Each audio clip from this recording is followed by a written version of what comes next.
Last video में मैंने आप लोगों से कुछ सवाल पूछे थे। उन सवालों में से पहला सवाल ये था कि वो कौन सी कंट्री है which is known as the smallest republic of the world. मैंने दूसरा सवाल ये पूछा था कि क्या Vatican City enclaved by the Italy है, क्या वो इनसाइड द इटली है या उसके नेबर्स में काउंट होता है। और उसी से रिलेटेड एक ये भी सवाल पूछा था कि क्या ऐसे और भी कंट्रीज़ हैं जो इटली की तरह इनक्लेव्ड हैं या नहीं है। और मैंने तीसरा सवाल ये पूछा था कि वो कौन सा कंट्री है जो वर्ल्ड मैप में शू की तरह नज़र आ रहा होता है, जिसका मैप शू की तरह नज़र आ रहा होता है। तो इन सवालों के जवाब लेके आज हम इस वीडियो में मिल रहे हैं। तो welcome back to our channel and the classes the world of geography.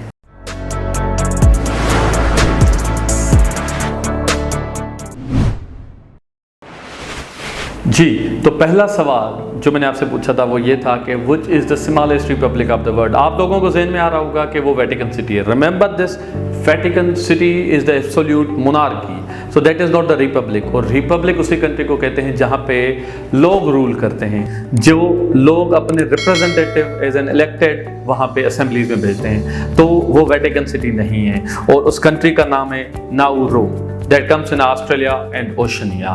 तो एक आपके पहले सवाल का जवाब ये हो गया। अब हमारे दूसरे सवाल के जवाब की तरफ। वो दूसरा सवाल ये था कि क्या Vatican City inside the Italy आ रहा है या उसके बाउंड्रीज में आ रहा होता है, उसका नेबर होता है। तो remember this, Vatican City is enclaved by the Italy, तो वो इनसाइड द इटली आता है। और इसी से रिलेटेड मैंने एक तीसरा सवाल पूछा था और वो सवाल ये है क्या ऐसी और भी कंट्रीज हैं। तो रिमेंबर दिस टेक्निकल टर्म होता है जिसको हम कहते हैं इनक्लेव्ड कंट्रीज। कुछ होती हैं ट्रू इनक्लेव्ड कंट्रीज, कुछ होती हैं सेमी इनक्लेव्ड कंट्रीज और कुछ होती हैं एक्सक्लेव कंट्रीज। अब ये सवाल कुछ मजीद वीडियो के लिए आप लोगों के लिए छोड़ रहा हूँ। तो एक्सक्लेव कंट्रीज कौन होती हैं? तो इनक्लेव कंट्रीज में बता देता हूँ। इनक्लेव कंट्रीज उनको कहते हैं जो बिल्कुल बाकी कंट्री की बाउंड्रीज के अंदर आ जाती हैं, उनका कोई और नेबर नहीं होता, वही कंट्री उनके जो है अपना उसके अंदर वजूद रखती हैं। तो ऐसी तीन और कंट्री हैं जो मैंने आपको बतानी है। एक तो वेटिकन सिटी हो गई, दूसरा है San Marino. Remember this, San Marino भी इटली के बिल्कुल अंदर आती है। और दूसरा है आपका लेसोथो। लेसोथो एक साउथ अफ्रीका के अंदर छोटी सी कंट्री आती है जो enclaved by the South Africa है। तो आ जाएं, इन दोनों के मैं आपको मैप दिखा देता हूं ताकि आपको आइडिया हो जाए कि ये किस तरीके से काम करती है। जी, तो ये आपको मैप नज़र आ रहा होगा। ये जो रोम सिटी है इसके अंदर ही एक कंट्री आती है बिल्कुल छोटी सी जो दुनिया की स्मॉलेस्ट कंट्री है, that is called Vatican city. और द स्मॉलेस्ट मोनार्की भी आपसे पूछूं तो यही होती है। तो ये इटली के अंदर रोम आता है और रोम के अंदर ही वेटिकन सिटी आती है। तो एक ये आपका हो गया इनक्लेव्ड कंट्री, ट्रू इनक्लेव्ड कंट्री जिसको हम कहते हैं। और दूसरे का मैप अभी मैं आपको दिखाता हूँ। तो ये दूसरा कंट्री है लेसोथो, जो आप देख रहे होंगे कि साउथ अफ्रीका के मैप पे बिल्कुल अंदर आता है। तो इसको भी हम एक ट्रू इनक्लेव्ड कंट्री कह सकते हैं।